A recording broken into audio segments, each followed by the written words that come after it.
Welcome to another edition of Globespan 24x7. I am your moderator, Vishnu Bisram.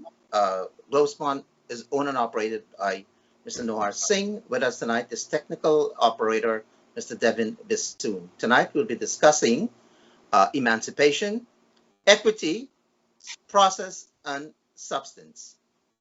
With us tonight are four very distinguished personalities.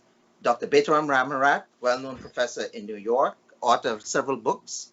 Mr. Vincent Alexander, who is the election commissioner of Guyana Election Commission and has been a regular guest on Globespan. No need for further introduction of him. He's well known.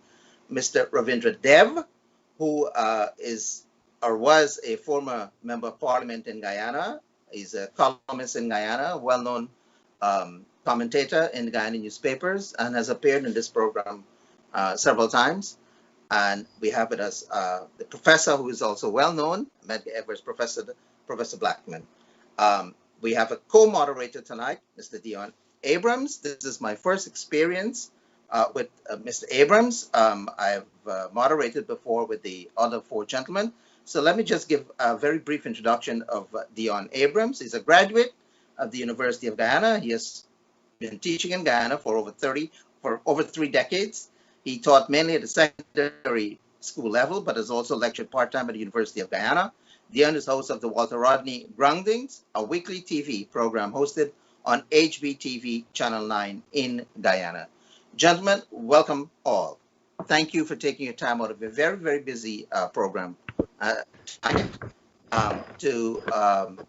for us to examine this very important topic.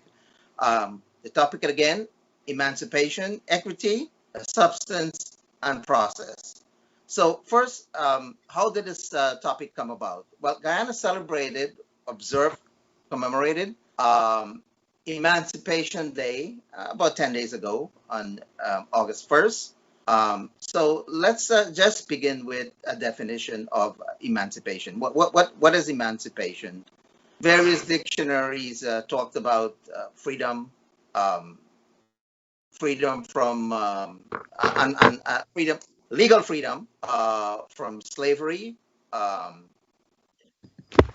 I will ask the esteemed gentleman to add to that as well. Equity, which I will also like to discuss further on as we go along. Equity means not equality necessarily. Some people equate it with equality, but equity is fairness in a political system. This topic has come about primarily because several commentators in Guyana made statements about political statements about emancipation and what it means.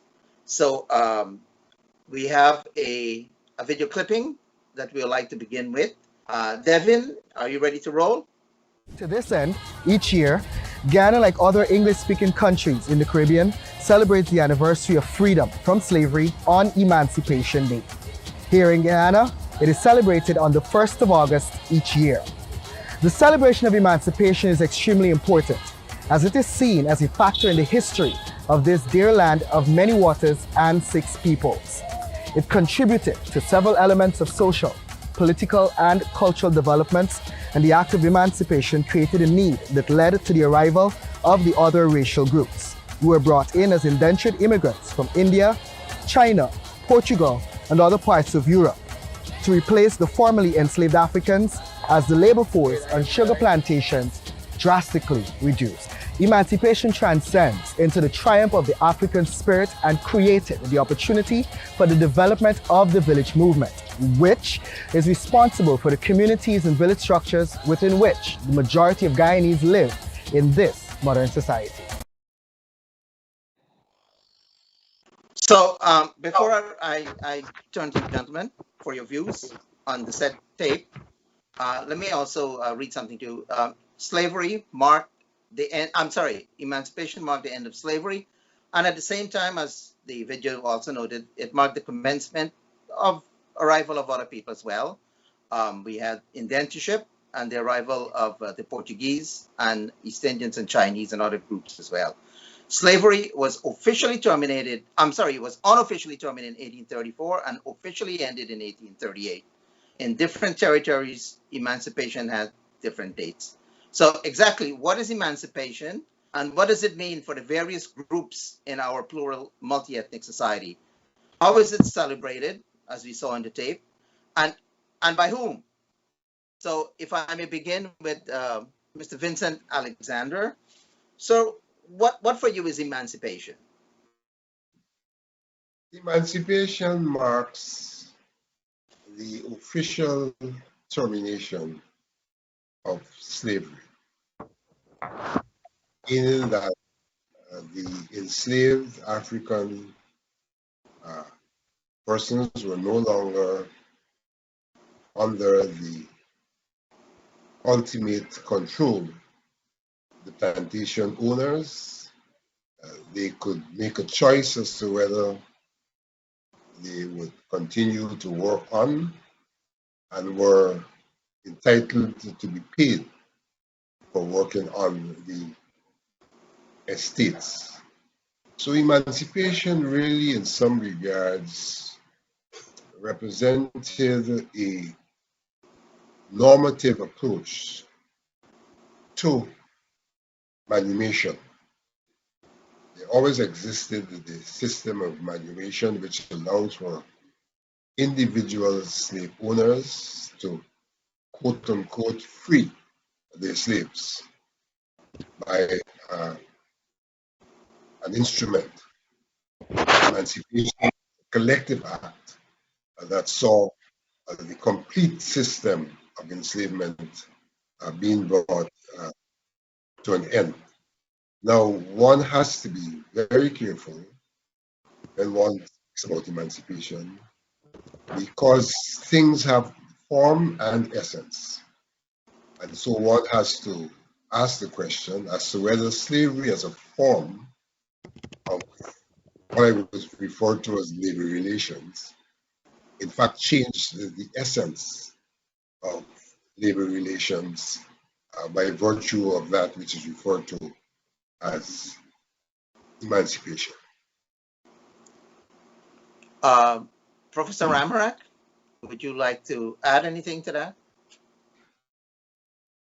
Well, I think, Vincent summarized it pretty well. Obviously, you're looking at a system, which is commonly referred to in history book as a chattel slavery.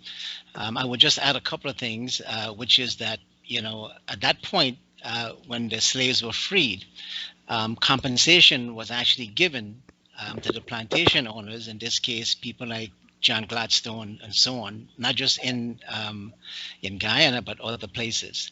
And of course, that system of slavery, in a sense, also led to a different kind of, or a new system of slavery, which we know as indentured. So we're looking at a history here.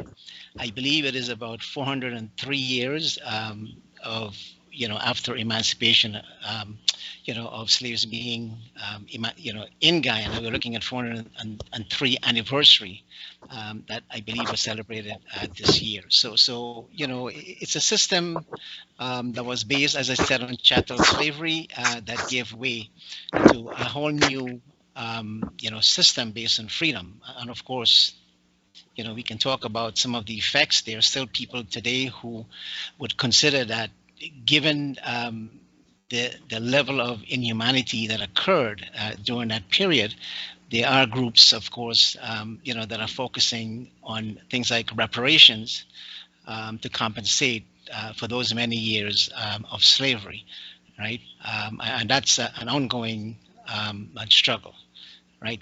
To get some kind of compensation from the Europeans, who essentially control this entire system from top to bottom, right? So I will leave it at that. Professor Terrence Blackman, professor at MedGavers. Sir, anything to add to the preceding two speakers? Yeah. So let me. I think this is very important place to start, because I think it really speaks to what happens after Indiana. So let me speak first from a personal level. My family is from the Pompano, And as many of you know, the colonization was first started by the Dutch from the 1800s to 1580 to 1803. This is sort of the Dutch colonization. And so in my family, on a purely personal level, there are stories that come down to me, and which I've passed on to my children, about the beatings. You know, families have so today, as in on Thursday, well, it's not Thursday for you, but it's still Wednesday, August 10 for you. I walk through the world with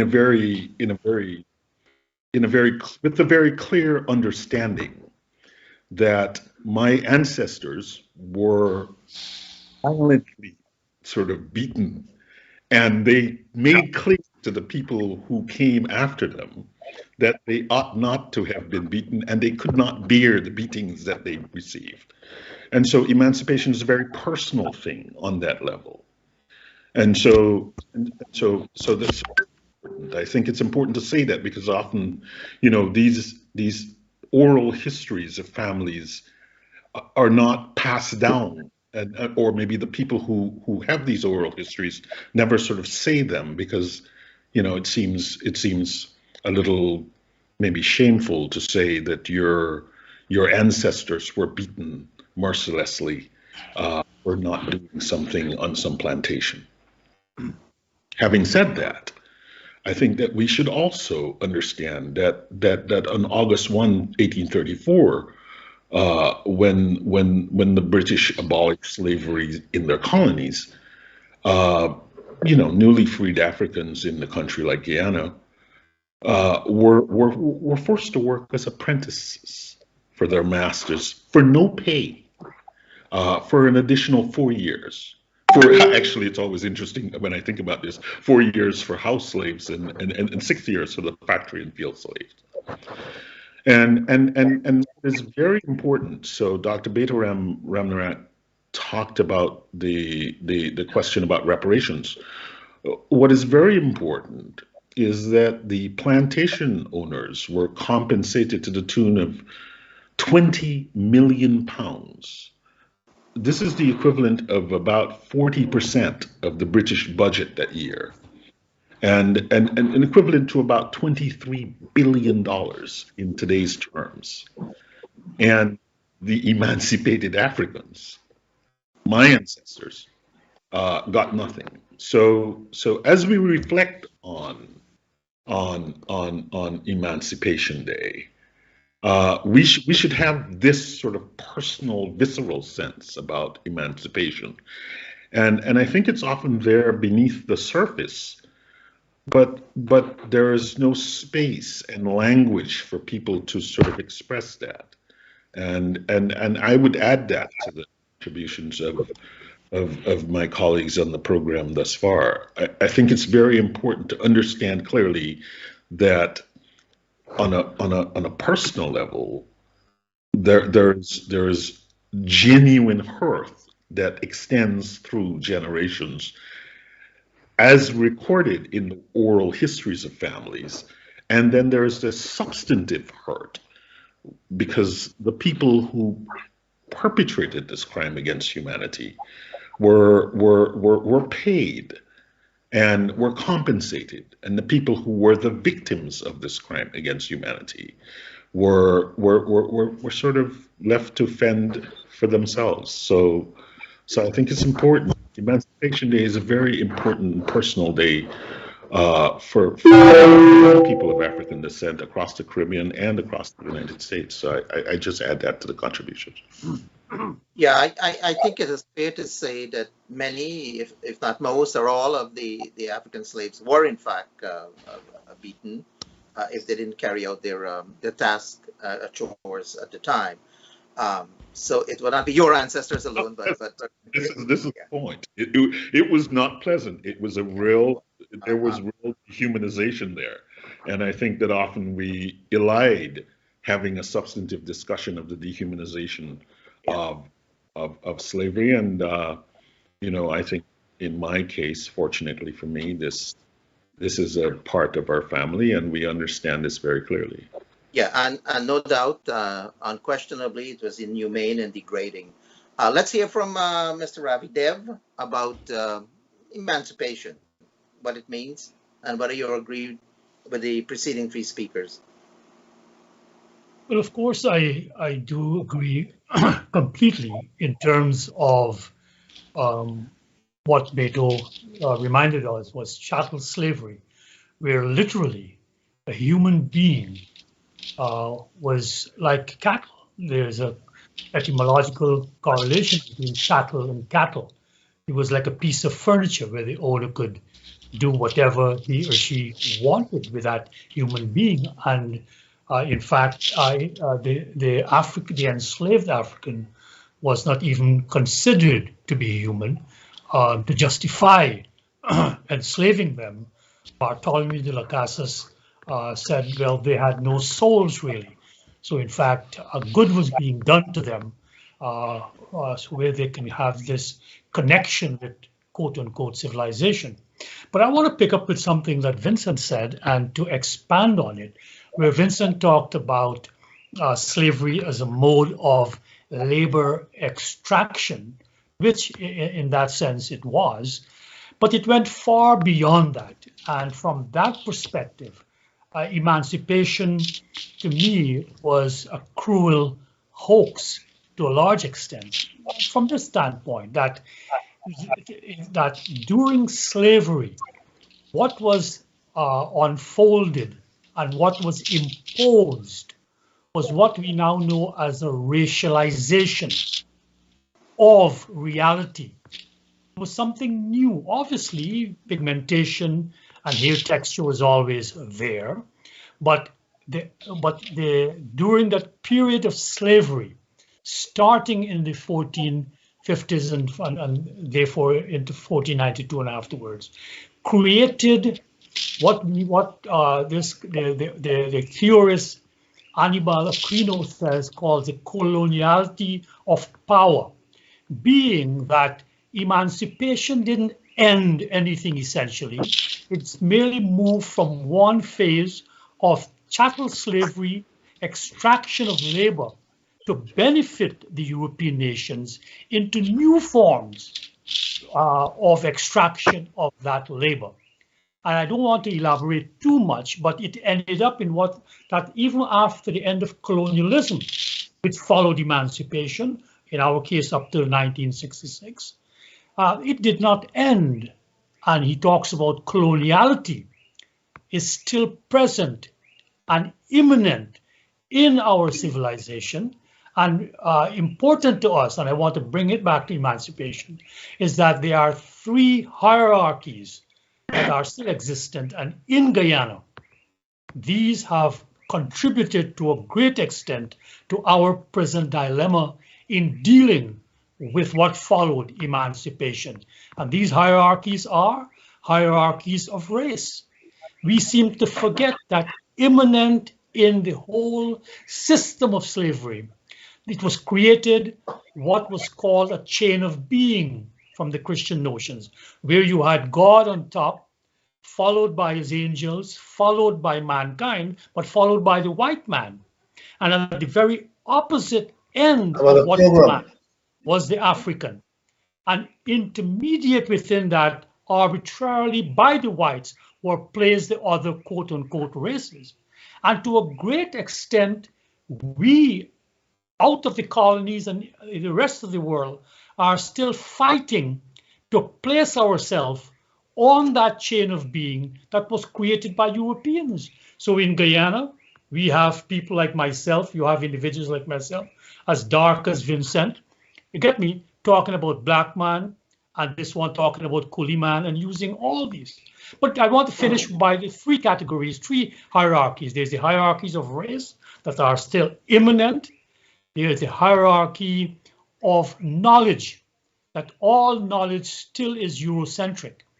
And we are still using categories out of a phenomenon that meant to put us in, so quote unquote, in our place.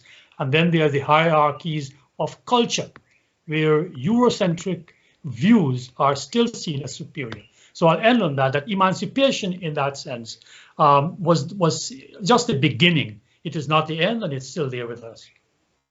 So emancipation has created this multi-ethnic society, which today poses serious challenges that led to these comments on Emancipation Day, which we will discuss in a few minutes. Vincent, Alexander, sir, you have anything to add to what Ravi Dev and the other speakers said about emancipation? Oh, I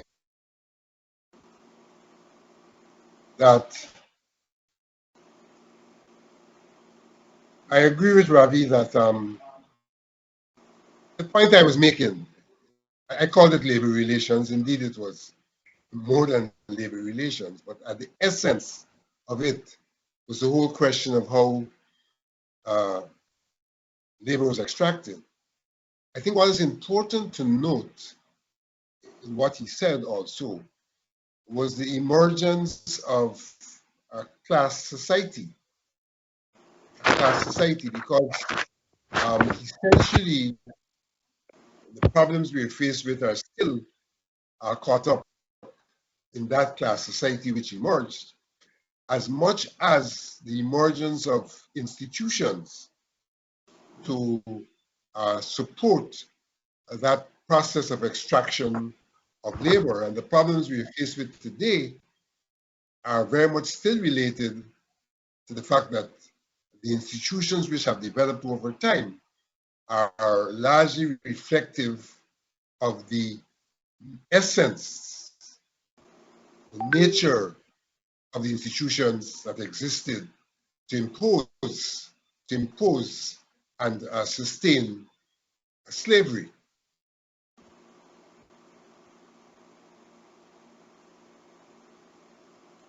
Oh, okay. So the subtopic, of course, is equity. So let's try to define and get an understanding, a handle of what is equity. Because in Guyana, there is this talk that there must be equity in Guyana from the government, by the government. So if you could define what is equity. I mean, as I understand it, equity means fair play and justice. So I was just wondering, Professor Blackman, would you like to define what for you is equity? Well, I think equity has a historical context, and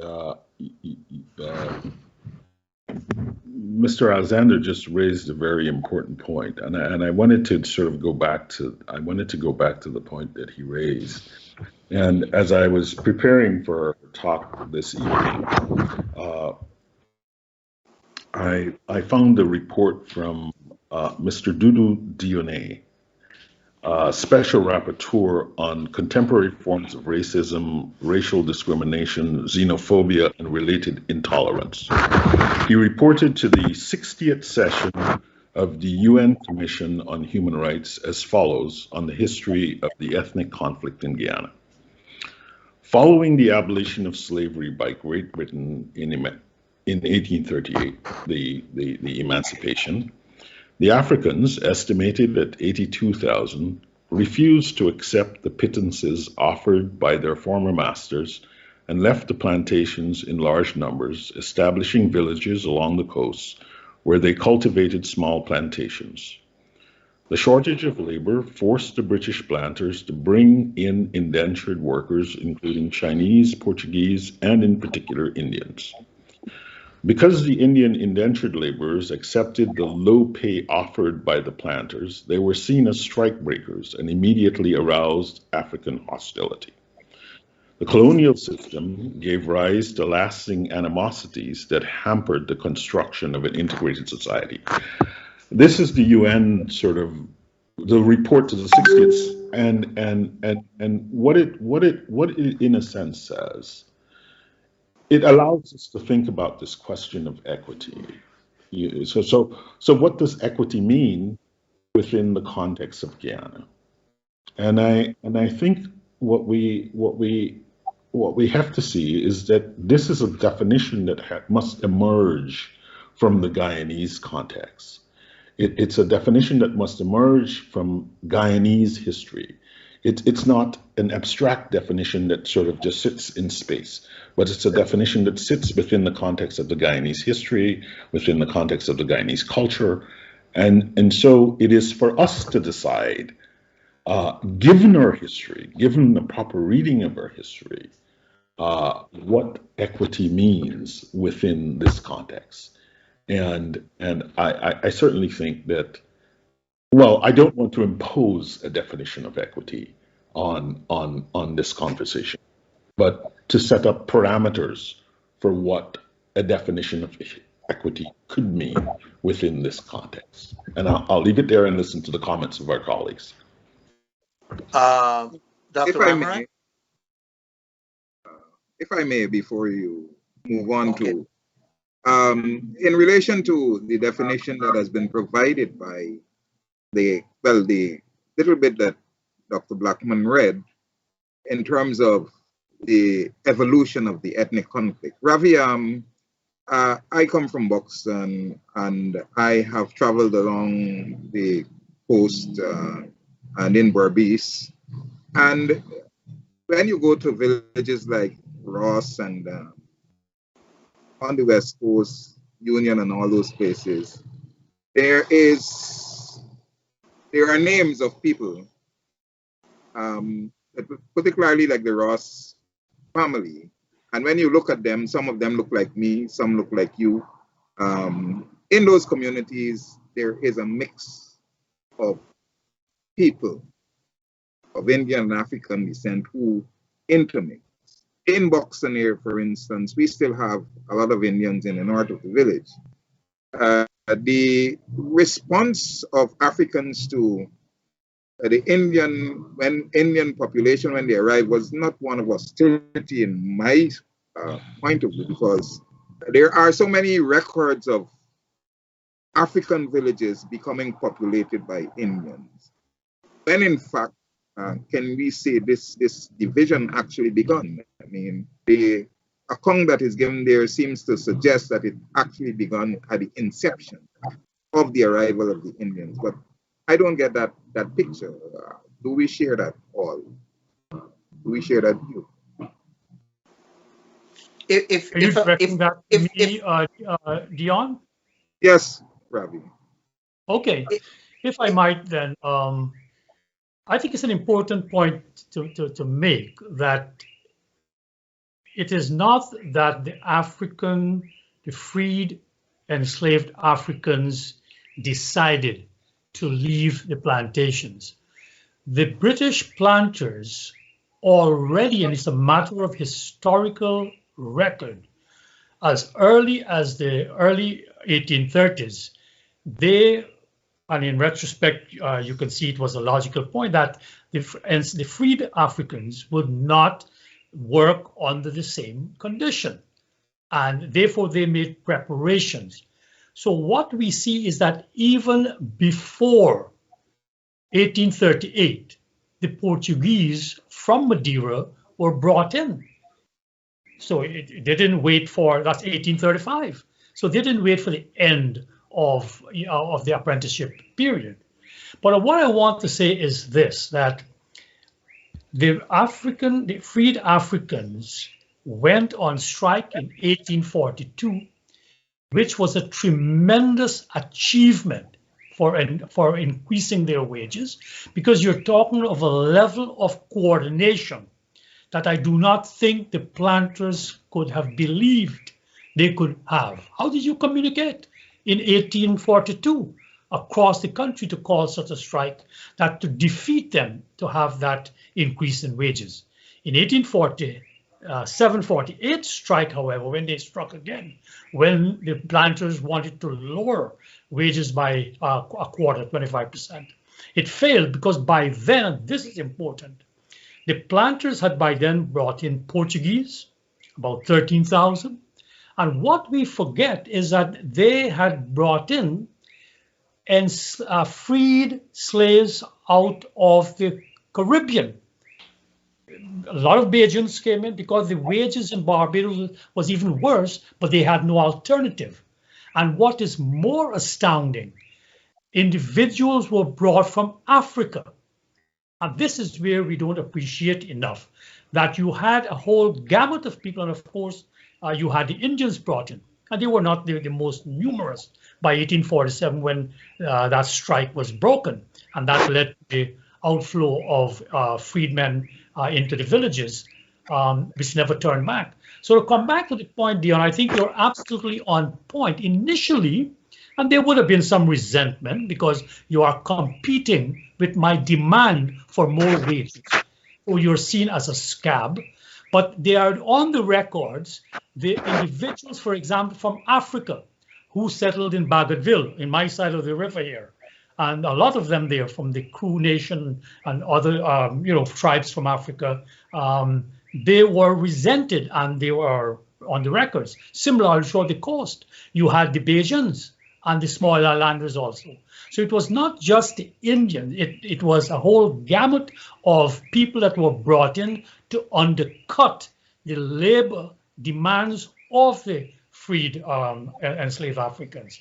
So yes, I agree with you totally. In the beginning, it did not start then and there. I think those sentiments developed afterwards as structural conditions became deepened. Vincent, are you there? Anything to add to that? Let me get back to the question. Let me get back to the question of equity. And I'm going to be a little different from this question, this definition of equity. Yes, I'm going to be a little different from Terrence in saying that when one talks about equity, you're essentially talking about two things that are kind of universal and that could be localized. One, you were talking about a process of equalization. You start off with the assumption that human beings are entitled, they're equal, meaning that they should have equal opportunity. But if one considers that individuality does not represent equality, different people have different qualities, and as far as some people being disabled and things like that, so the people are not naturally equal. And equity really is a mechanism for the realization of equality by the use of what may be referred to as positive discrimination. In other words, enabling others because of the need so that they can be on an equal footing with others as they seek to access what is referred to as equal opportunity. So the opportunity is not really equal unless there is an equitable mechanism to ensure the individuals who are different, there are different levels, whether it be physically, mentally, or otherwise, can be brought to the same level for the purpose of competing for and accessing equal, what is referred to as an equal opportunity. Now, so that's important for us to understand, because as the society evolved, we saw that the situation was one where people, though they were supposed to be accessing the same opportunities, did not have the same basis. And it's only through a system of equity that enhances the disadvantaged that they can have the same basis for accessing the same opportunities. And that's where equity becomes very important. It is a system or a process or a mechanization for equalization, putting people on the same platform. And you know, a very good example is as if you have a class and there's a blackboard and you're asking students to write on the blackboard, but they must start to write from the top. The tallest student can naturally write from the top. The shortest student cannot. You therefore have to deploy resources to make some kind of a stool or something for the shortest student to stand on so he can equally access the top as is the tallest student. And in that circumstance, you equalize them to be able to do the same thing, though they are not themselves naturally equal. Professor Ramharack? Well, seems like it's turning into an academic discussion. So I want to go back to the question you raised. There's a lot of smart people on this panel.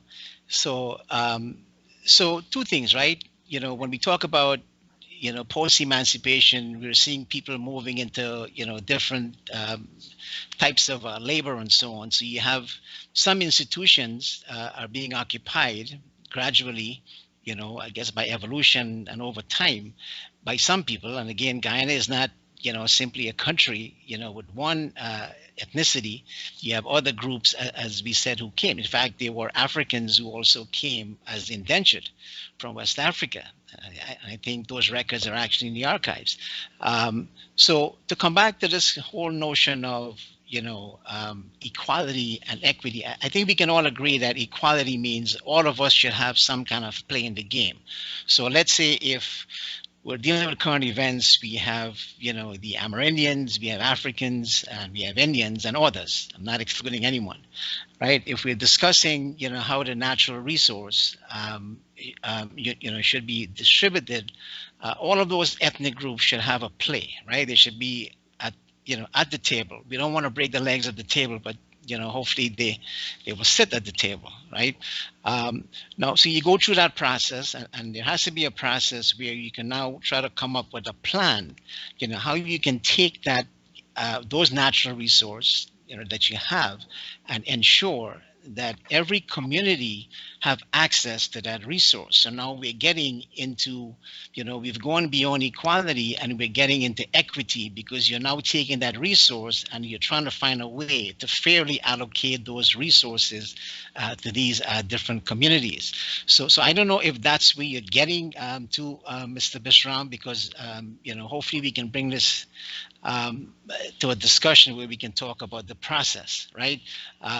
To which we can achieve equity. And of course, there are varying opinions about how we can do this in Guyana. And some of those opinions actually came out of some of the discussions that I have seen, you know, of people making presentations. I've seen, for instance, David Hines' presentation. You know, we have that. We have that on a video. We'll show it shortly. Just anything to add to that? To get to Ravi Dev, and then we'll show the video. Well, I think Vincent covered the, from an academic standpoint, the whole notion of equity in terms. But what I want to emphasize is that there's a lot of loose talk when equity and equality are used interchangeably. And I think we are setting up our people, our Guyanese nation. We are setting them up when we make that loose association. So I want to pick up what Vincent said, but to delineate that there's equality of opportunity, because as citizens of this country, as citizens of Guyana, we should all have that equality of opportunity to whatever Guyana owns, to the patrimony of Guyana. We cannot ever equivocate about that. And I think all of us will have to take a very strong line about that. As citizens, we must have equality of opportunity towards sharing in those patrimony and whatever comes out of it. But to be equal now, there comes between equality of opportunity and equality of results. There's a big gap, and that comes in with your own personal qualities, your own personal attributes, sometimes your group attributes and all that. And that is what is ticklish. And this is where equity comes in. That what we may see as a personal attribute, that even though I get an equal opportunity to apply for a shore base, then do I have the wherewithal to be able to apply? And that is where I think the problem comes in, and that we should have a clear discussion about that. Because in America, where I went to law school, you make a clear delineation between equality of opportunity and equality of results. And in there, and it's a good model, I think, if it can be shown that there was historic discrimination against any particular group, for them to prevent them from participating equally, as Vincent said, for them to be able to write at the top of the board, then it is the duty of the state, and this is where equity comes in, to assist them to be able to write at the top of the board before so that they can have equal opportunity. So the important point I want to make is that there must be some proof of discrimination, and I think to a great extent it has worked, and it's something that we have commended to Guyana for the last 30 years. Let's listen or watch the tape of David Hines on equity. But imagine in 2022, you're going to write as an educated man that Black people, African Guyanese, ain't gonna knock down no table if they're not there. Because they're happy not being at the table. That's what you're insinuating. If this table belongs to all of we, and we are not at the table, and the leaders have said, if you knock at the table, knock the table down. And you were saying, nah, they ain't gonna knock the table down. Then what you mean? You mean they're happy not being at the table? And this is the nonsense, the disrespect for Black people that I am not going to let happen. All right, so let's get a response to that. If I'm not at the table, I will knock it down. Professor Dr. Terrence Blackman. So I think this is. I mean, you would agree everyone must be at the table. Yes, I think it's vital that we as Guyanese and Guyanese, whether we find ourselves at home in Guyana or in the broad diaspora, I think that it's vitally important that we are all at the table, and so that there must be. I think this is the framers of this conversation had it right. There's a process and there is some content of what it means that we are doing at that table. So, you know, I think at this moment, Guyana is a country of 800,000 people. You know, in terms of its size, it's the size of the UK. It's you know, as many of us know, it's the only English-speaking country in the mainland of South America. You know, we're rich in natural resources, you know, forests, minerals, fauna, flora, etc. And so the question is, this table is a very big table for 800,000 people. And so there shouldn't be an argument. And in a very real way, the table requires all of the Guyanese at the table. And so the question is, what is the process by which we bring all of the Guyanese to the table? There's no point in 800,000 people turning over the table. Turning over the table does not serve the interest of any of the 800,000 people. So the question is, how do we configure a process that brings the representatives of all Guyanese to the table and to have some discussion that leads along the discussion that we've been having about equity and equality and understanding, you know, how things get resolved so that we, you know, I think there's much to be said here in terms of, you know, when we say equality, it's about ensuring that every individual has an equal opportunity to make the most of their lives and talents. It's a very personal notion. When we say equity, as Ravi has been pointing out, or has been saying, you know, it's the quality of being fair and impartial.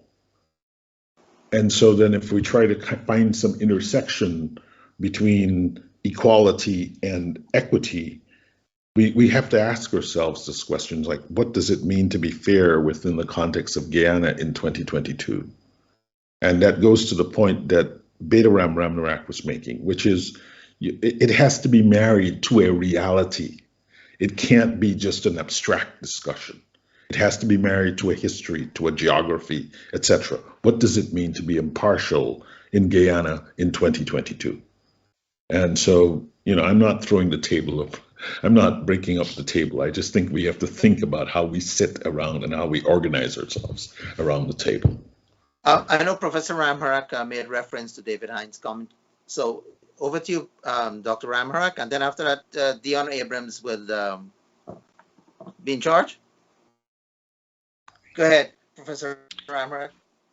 Well, I think where we are at this discussion, it's an important location because we're trying to figure out, you know, how do we get to that point of equity? There's a lot of, you know, factors, you know, that sort of determines, you know, where this is going. And those factors are based on perceptions. They're also based on stereotypes. We're not dealing with, you know, a single ethnic community like, let's say, you know, in Japan or Denmark, where everyone are from the same cultural background. We're dealing with a society, you know, that has, you know, different values. And, you know, when we say one Guyana, for instance, that may mean something to some people, but to other people, you know, it may not mean the same thing because they may not feel that they're being represented. So I think, you know, when we, I mean, rhetoric is also important, right? When we say, you know, we will break the leg of the table, it's an indication that the kind of language that we're using is becoming problematic. So that's something we have to reckon with. And as I said, a lot of these discussion when it comes to equity are also based on perception. And I'll throw out a few to you, you know, which are some basic myth, you know, that's being guided this kind of a perception as to how we can get to that point of equity. And here's a common one that you can see. There is a perception, it's a myth, you know, that Indians actually own much of the economy. You know, a lot of Indians are very poor. You know, a lot of Africans are very poor. And of course, the worst would be the Amerindians, you know, who are not, in a sense, being given part of that, you know, real power to make decisions, right? So when we talk about all of those perceptions have to be considered. I'll give you another one. There's a perception that this is an Indian government. You know, it's run by an, you know, it's an Indian government that does everything for Indians, but it is a party of Indians. This is the government that they feel more comfortable with. So when people talk about equity, they don't take these things into consideration. And of course, what makes this a little bit more complicated is the fact that we do have institutions, you know, that were created from emancipation to the current time, right? So we have institutions, for instance, when you talk about equity, are we talking about equity in terms of redistribution of wealth? Do we take from some people and give to others? Are we talking about equity in the real power structures? Are we talking about balancing an armed force, the police force, bringing more people of Amerindian descent or Indian descent into the civil service? So what exactly does that really mean when we talk about equity? It can't just simply revolve around the whole notion of wealth, right? So all of those things have to be part of our, you know, calculation. So it's a complex situation, my friends, but the process to get there has to be agreed by people who live in the society. And when you don't have that agreement, then you're looking at a very divided society, which we are. I know that I have a lot of friends who don't like to admit that, but it is a divided society, very much divided, you know, probably more divided than where we were in the 1960s. So that's something I do agree with. You know, with what others may say about what's going on in Guyana. So my point is to bring this to a head is all of these things have to be factored into any kind of process we're trying to figure out. If it's about equity, then it has to be equity in several institutions. It just can't be equity in one area alone. I mean, I know the focus right now is on the oil economy, but I have my concerns, for instance. When people say this is an Indian government, I'm thinking about a statement that Mark Phillips made. Basically he said, I am a proud African Guyanese. I am very Afrocentric. And everything I do now, and in my previous position for 36 years with the Guyana Defense Force, blah, blah, blah. Is there anyone in this government, who look like an Indian or who is an Indian who will be willing to make a statement like that? And to me, that's a powerful statement. If you can have people making those statements, it means that you can now say, look, well, hey, we can be realistic, right?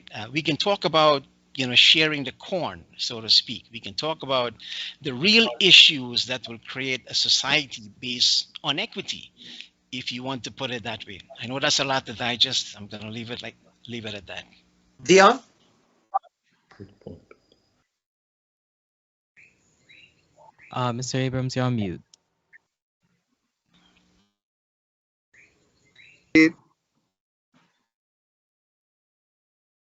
Look like he's muted, though he's speaking.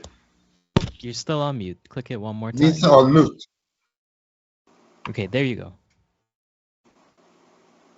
D- No, click it Touch one it more once. Touch it Touch again. it once only. time. Yes, Yeah. there you go. Yeah. Yeah. Leave it. I am saying that the discussion has taken an interesting turn, particularly Professor Ramharack. Well, But I I'm would like trying to be realistic, so we can move away from the theoretical.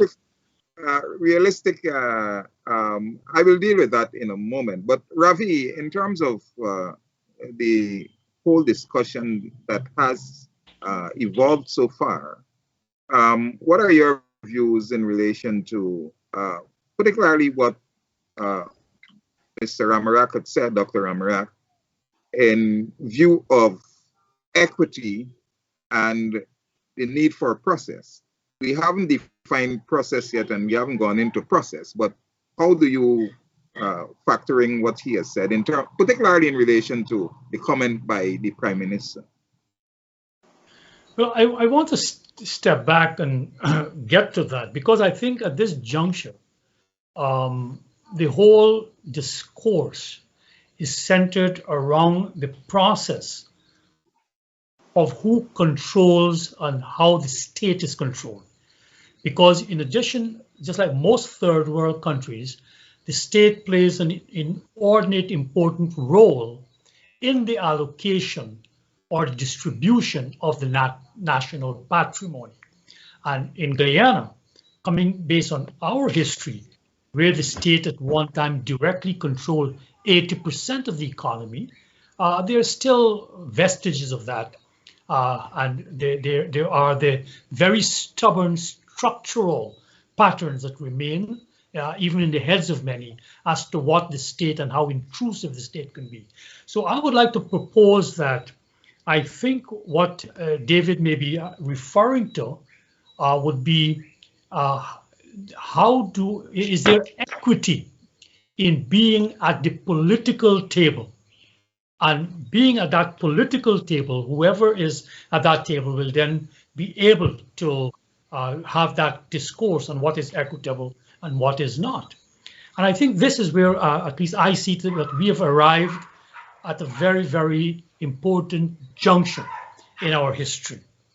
And I'll go back just for 2 minutes, that back in 2009, I discerned that the demographics of Guyana had changed from where the Indians were in a solid majority, where if they voted ethnically, which they did, everybody voted ethnically, the African Guyanese could be relegated outside of government in perpetuity. And in fact, Mr. Burnham was allowed to get away with his excesses because of that excuse. Be as it may, by 2009, our population had changed, where Indians were down to 40%, and that has decreased from there. Where African Guyanese will still be 30%, but a bit mixed. They approach the Indians in those numbers. So what we have at present, I think is, and I argued in 2009 against individuals like Mr. Lincoln Lewis, Mr. Eric Phillips, at that time was a different Mr. Freddie Kissoon, and David Hines himself. I argue that if the PNC could change what these people were calling for the PNC to go out into the streets and force the PPP to get off what it called an elected dictatorship in operation, that's the way to go. And whether my comments played any part in it or not is not the matter, but the PNC, I thought, displayed great maturity when Mr. Robert Corbyn, they went into a coalition arrangement. They brought in a new leader who was seen as a moderate, who was from the outside, who projected a particular avuncular image. And in 2011, contrary to what Eric at that time said, I was leading African Guyanese to the slaughter, the PPP was checkmated. And in 2015, the PPP was destroyed. And it is my fundamental belief that if the coalition had gone along with the Commission of Inquiry into the sugar industry and followed that Commission of Inquiry recommendations, as Professor Thomas, as head of that commission, had also said it should, which is keep it going for 3 years and then put it to privatize. I believe that the coalition would have been able to put up a much better fight in 2020. To cut all of this down in terms of equity at the table, we are still in that mode. And I believe those who are now saying, like David is, that we are not looking for votes, so we don't need to be circumspect. Well, that's against what democracy is all about. The whole notion of seeking votes offers you that moderation, built-in moderation, that if I listen to what the people are saying, I may then cut and fit to bring them in to get them to vote for me. And I think here again, that to talk about blocking up the table is not the way to go. And I believe that if both of these parties can stick to it, we have a democratic system that you can alternate in and out. I really do believe that it's a process that we should not abandon.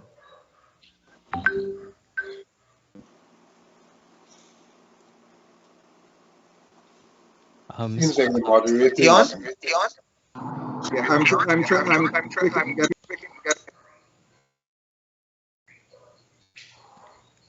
Just click it So once. There you go. breaking up of the table. Doc, you want to say something? No. I'm. The breaking up of the table within the context of what David, he was responding to what was written by a particular agent, and from his utterances, the suggestion is that there is a level of satisfaction that, even if there is this position of things not being equitable and there is no equality, that there is going to be acceptance in a society that is, as you have pointed out, ethnically divided and even more divided than it would have been in times past. How does that factor into the whole equation of people basically accepting inequality and inequity? Is it something that we can really say is going to happen? I want Dr. Vincent, you want to start? Well, let me say this, that equity cannot be realized unless there is an acceptance for the need of equity. And I would argue that in many regards, we have not as a nation accepted the need for equity. And the reason why we have not accepted the need for equity is because we do not have similar dispositions or the same disposition to our history. The need for equity has to be built on an understanding of our history, which has forged inequalities that can only be normalized by equity. So unless we accept the history of our country, we accept the way in which the history has perpetrated differentiation, has created opportunities for some and not for others, whether it be in the political sphere, the social sphere, the educational sphere, the economic sphere. Unless we do an examination and collectively concur that here is where we have come from and here is where history has brought us to, then we will not have the basis upon which we construct an equitable system. Because, as I said earlier, our institutions are institutions which have represented the interests of one group as opposed to another, could be from a class perspective, could be from other perspectives. And unless we dismantle those institutions to reflect a reversal of what history has done to us, and to create institutions that give us equitable opportunities, then we're not in the business of solving our problem.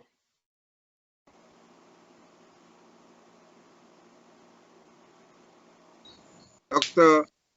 Ramharack, in responding to Vincent, you have isolated the Prime Minister and his comments. Generally, there is the accusation by many that people normally isolate something like what the Prime Minister said and use it to generalize as a perception of the overall image and to foster a kind of perception about people and to force them to accept a particular view. Do you believe that the Prime Minister's position, and if you look at the overall picture of what is happening in Guyana, that is a true reflection of the overall feeling of the African Guyanese population? Well, Dion, one of the things I would agree with that Vincent is saying is that we have to come to that point, right? We have to understand. I do agree that it is a very divided society. There's no question about that. I do believe that there has to be some kind of discussion about equity. But my fear is that the rhetoric and the language is leading us in a pathway that takes that middle ground, that core, and throwing it out. So we don't have that middle ground, where we can pull. I mean, we don't even have a third force, in a sense, which can be like a power broker. But to come back to your question, perception is important when it comes to these things. Now, the question is, how do you get to that point? And well, we have to look at mechanism, right, which can lead us to that point. But before I get to that, I want to say one thing, which should be very clear to a lot of people, and I don't think it is, because this government, we like to say it's an Indian government, but it's not. Right? If it was an Indian government, I think Mr. Dev would have been a minister or something within that government, because he does represent a very strong Indian perspective, and he's a smart guy, right? So here's my thing. How do we get, and again, I'm agreeing, we're divided, we need to get to that point where we can all sit at the table. But then what is the mechanism? So my fear is that when people talk about or use a kind of rhetoric, you're now saying that, okay, we want equity, but again, my fear is that it's more than equity, right? When people talk about, okay, well, we have always talked about power sharing, but it's about power sharing when it comes to, the economic pie. So, but then my question is, if you want to get to power sharing, and they really mean executive power sharing. So if that's the argument, then you're now making decisions about everything, but we still have institutions like the army, police, and so on, I don't know if Vincent would like to talk about equity in those institutions of power. But to come back, and I want to end with this by coming back to what I said before about the mechanism, how we can address this when we talk about process. In a piece that, I'm trying to remember the name, someone who just wrote about a mechanism.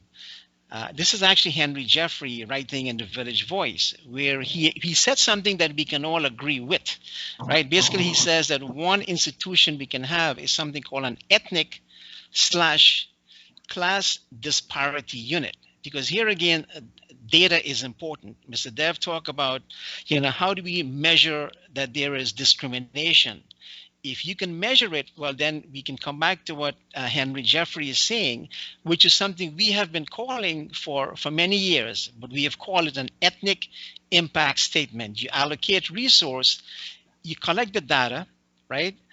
You look at the policy, how it's being implemented, and then you come back and look at that ethnic impact statement and see which community is benefiting and which community is not.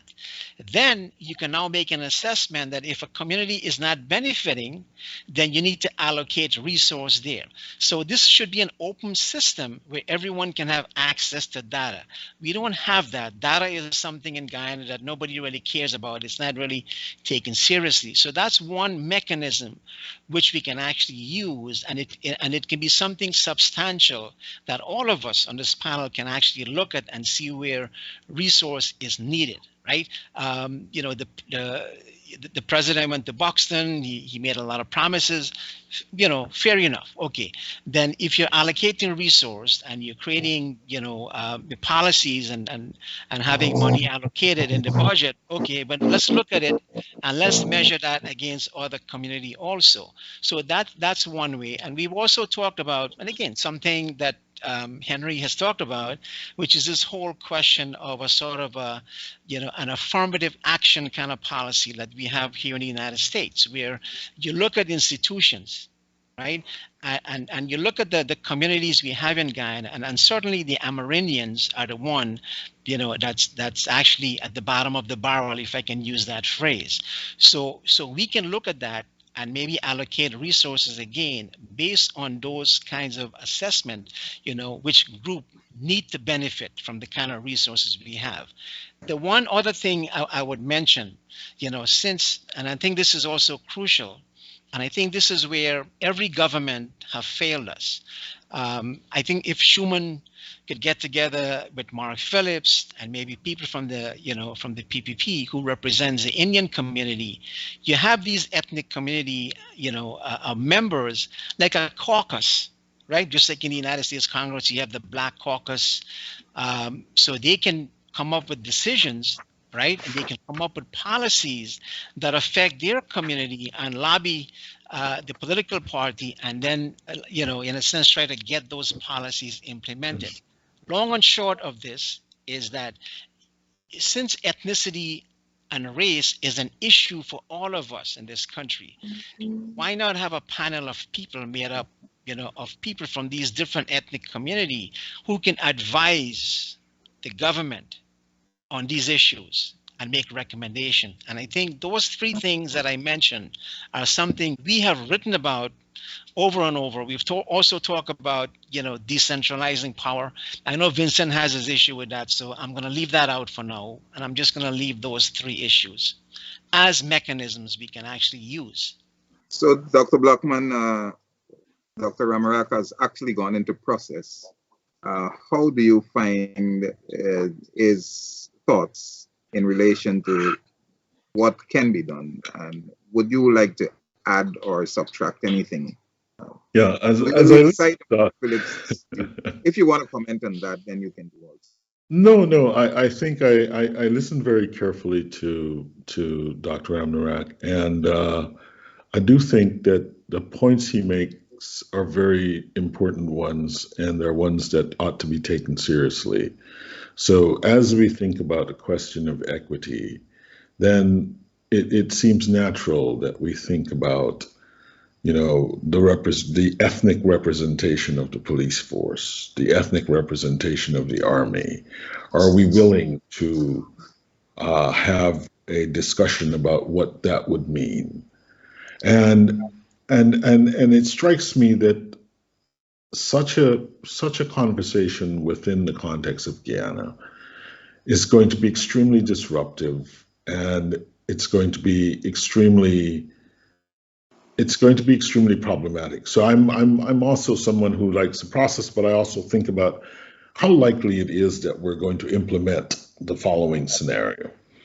And so where I differ with Professor Ramharack is that I would be thinking, like, what are development goals for Guyana that we can all get around as we think about how we work more effectively with the question of race?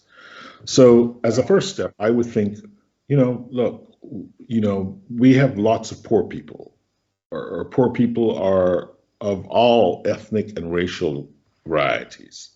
So we should have as a developmental goal for Guyana sort of the eradication of poverty, which can be placed outside of the immediate contestation about equity and equality. Everyone understands there's a UN definition of what it means for someone to be poor. I would think about providing quality and inclusive education. There's an understanding of what it means to be, what it means to think about universal primary and secondary education and national literacy. And so this is something that we can all agree, whether we can agree on the minutiae of particular racial details that moves us in the direction that we need to go. I would think about something sort of pretty obvious, like gender equality in all spheres of our life. I mean, it's something that's quite evident that needs to happen within the context of Guyana, and it's something that we can all agree on. So I'm, we've been. I know there's been a question in Guyana about the Rystad report, and there's this elephant in the room. If Rystad is to be believed, Guyana by 2035 will have $157 billion cumulatively that's been accomplished. While we have these discussions where we argue with ourselves about the minutiae of our racial relations, we need to be thinking about how do we ensure that all of our citizens have access to universal access to energy. That's something that all racial groups across urban and rural sectors can have a sense. And so that's the kind of thing that I would go. See, this is where I would disagree with Dr. Baytoram Ramharack. I think to put an ethnic kind of committee sitting someplace, it's not a goal that Guyanese, the 750,000, will coalesce around. But I think Guyanese will coalesce around, let's try to get universal access to energy. Let's try to get better education for all of our kids. Let's try to get sort of gender equality. So this would be where I would differ. I think there are a broader set of goals that we can achieve as we think about how we deal with the ethnic and racial challenges that we face as a people. I think we're small enough to do that, and that would be my contribution and my response to Dr. Ramharack.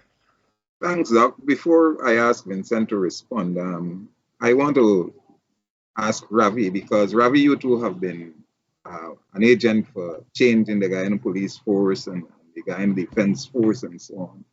But there are those who are saying that when you speak about those realities, it's a simplification of the argument by saying that, well, look, there are poor Indians, and you are ignoring the reality of a disparity that exists, that is quite evident even to the public eye, by saying that, okay, there are lots of poor Indians, and then you do not look at the way the wealth is being distributed in the society by this government, which is now being touted as not an Indian government.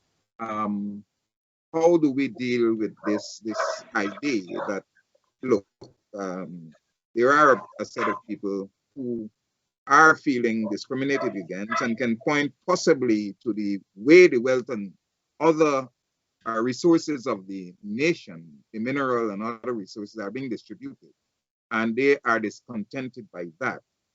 And you are saying that, well, look, there must be equity in the police force, but there must not be equity and equality in the other aspects of society, like the economic and commercial sector and all these other sectors. There mustn't be changes in that. But Dion, we have never ever said that. We have never ever said that. If you go back to that very first paper which I'd offered to the WPA and the PNC and the PPP to use as a basis for a discussion before that election, I call it For a New Political Culture. We talked explicitly of addressing all of the insecurities. And what we saw from the African Guyanese standpoint, it wasn't only being excluded from political power, but it was being excluded from economic power. And the Indians, of course, they had their security dilemma was of being always under the jackboot, so to speak, of the armed forces. And politically, it played out that leaders in the African Guyanese community, political leaders especially, could then call upon or think that they have the support of their kith and kin, as Mr. Hoyt referred it to back around 2000 or 2002. And that was that existential fear that Indians still feel they suffer. That's their perception and it's their reality. So I think we, unlike what Professor Blackman is saying, I believe, having gone through this and lived this for over 30 years, we have to deal with those, whether they are perceptions or reality. We have to deal with the ethnic sentiments that are the lived experience of our people from all the major communities. We have to deal with them and we can't pussyfoot around them. To talk about you see, the PPPs has a problem, I think, going back to their Marxist origins. They believe that you will reify ethnicity if you make these explicit ethnic measurements. Because what we found out between 1992, there was a household income and expenditure survey. It serves as a baseline for where the different ethnic groups stood. By 1997, Professor Thomas I think Actor at that time had a conference called The Plight of the African Guyanese that talked about that plight. But by the 1999 HIES figures, it showed that African Guyanese had improved their situation significantly more than Indian Guyanese. And by the 2006 HIES one, Professor Thomas had to accept, and it's in the public domain, that even further that the African community had improved its position vis-a-vis the Indian community in the total amount of poor. The point I want to make is that because it was not explicitly identified, that is where the problem was. Because after 1997 elections, of course, all hell broke loose. Even though from an objective standpoint, as the Marxists would say, the condition of the African Guyanese had improved, and those figures are still out there, not done by any Guyanese, but I think was the UN and some other agencies did that. The point I want to make is that I do not believe at this juncture, whatever is done, it must be shown that it is equitable to the concerns of the various communities. So if the African Guyanese feel, and they do feel, that they are not getting their fair and equitable share of the economic pie, it must be shown to be so. So if the if the government is doling out funds for stimulation of business or for whatever they are, then there must be that ethnic impact statement so they can be shown whether it is fair or not. Now, as Vincent said, and we have always said, there will be times where you have to discriminate affirmatively. So, for example, in our estimation, we always said that going back to slavery and the so-called emancipation, African Guyanese were cut at the knee when their villages were flooded, when they were kept out of the burgeoning retail industry by preferential credits to the Portuguese, and so on and so forth. So those are historical discrimination that needs to be rectified because structural conditions have perpetuated themselves. We have never shied away from that. But the point is, I don't think we can pussyfoot around it and just talk about, as the PPP is doing, about addressing the working class or or the poor. It might work out like that, but at this juncture of our history, I do believe we have to be very explicit. That's what I have to say on that. Vincent, your view. First of all, I want to address Terrence's disposition. Terrence's disposition is classical, and it focuses on addressing tangible and material circumstances. Human existence is both material and psychological. I don't think that Terrence's disposition will deal with the psychological aspect. And once the psychological aspect remains in place, then we still have the problem. So I want to say that about what he said. I think that it is critical for us to have an ethnic disparity assessment and to craft the way forward from an equitable perspective based on what that assessment throws up. And in that regard, I don't differ, I think, significantly from what Ravi is saying or from what Baytoram is saying. So I think we need that assessment, and we need to take that as a basis for determining the kind of policies and strategies we need from an equitable perspective. Bisram said that I have had a problem with decentralization. That's not true. I've had a problem with federalism, not decentralization. I'm an advocate of decentralization. And in fact, I feel that in the Guyana circumstance, much of our problems can be resolved by decentralization, particularly because of the way in which our villages are populated, and that if we were to decentralize, giving more power to the people at the local level, then many of the problems that we now have can be localized, and the people themselves will be able to resolve, or not resolve, but take responsibility for their own state. So I think that decentralization is a critical element that we're not paying attention to. And in fact, we're doing quite the opposite. Even on issues of the police force, I think decentralization is critical.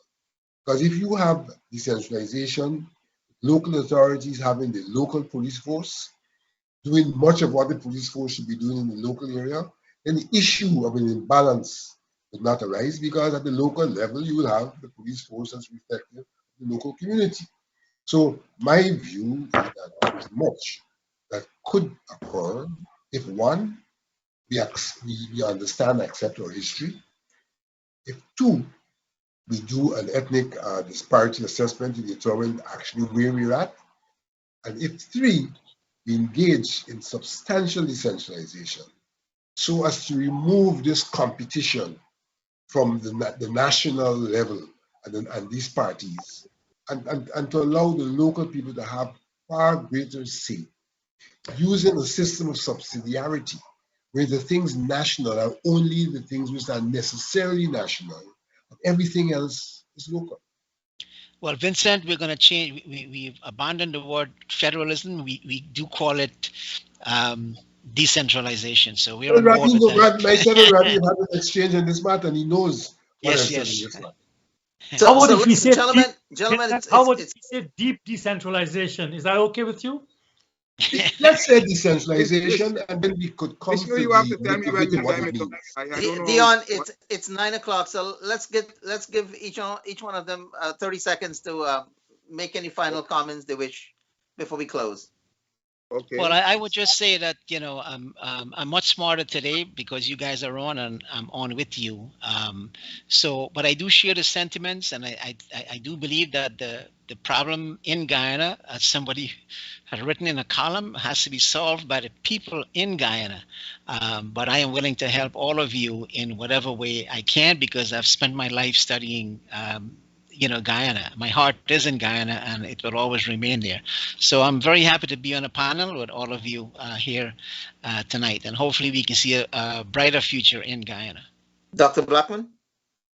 Yeah, well, I echo Baytoram Ramharack's remarks. I think this has been a really excellent discussion, and I'm certainly smarter for having participated in it. I think for me, the overriding question is one of achieving kind of racial harmony and a stronger sort of Guyanese cultural identity, and I think the question for us to, the ethnic impact statements and the, ethnic advisory committee and other things that have been proposed here this evening, I think the question for me is, before you do that, before we think about that, we have to think about what are the indicators of racial harmony and or a strengthening of our cultural identity as Guyanese. And I think we first have to have some consensus about that, and then having this commission manage the indices that are necessary. And I don't think that at this point we sort of have those indices. So, we can think about incidences of racial conflict. We can think about ethnic compositions of communities and public and private organizations but as I think about it, these are the only two, and it seems to me that in a country of 700,000 people, and I know that Mr. Alexander has talked about the question of material and psychological sort of understanding. I think it's I think it's easier in a country of 750,000 people to, achieve full employment in a safe environment with livable wages, and to, measure the median wages across sectors, to measure the hourly wages, to measure the minimum wage, to measure the frequency of occupational injuries and so on. So I will agree to disagree at the end of the night with my colleagues. And I hope that we can have this discussion again in the future as to what sort of constitutes an appropriate path to achieving racial harmony and broadly strengthening the Guyanese cultural identity. Vincent, Alexander? And then I'm glad that we have recommenced, Ravi, this conversation. I only hope that those who are in the corridors of power are disposed to listen to a conversation like this and taking away what can be taken away from the conversation. I think it's critical. I think that fundamental is an understanding of our history, an acceptance of our history. And if we understand and accept our history and are truly committed to the development of our country, then what Terrence says could work if we could work. We have to first of all understand and accept our history. And I think a part of that understanding and acceptance in terms of what's current has to be an ethnic disparity assessment, so we can really know where we're at as opposed to where we want to go. But I commend this conversation. I hope it continues, and I hope it impacts the wider Guyanese society and the power brokers in particular. Ravi? Thank you. Well, as I've done so often, I think I'm probably the oldest among you here, and I want to remind all Guyana that I grew up when we were one people.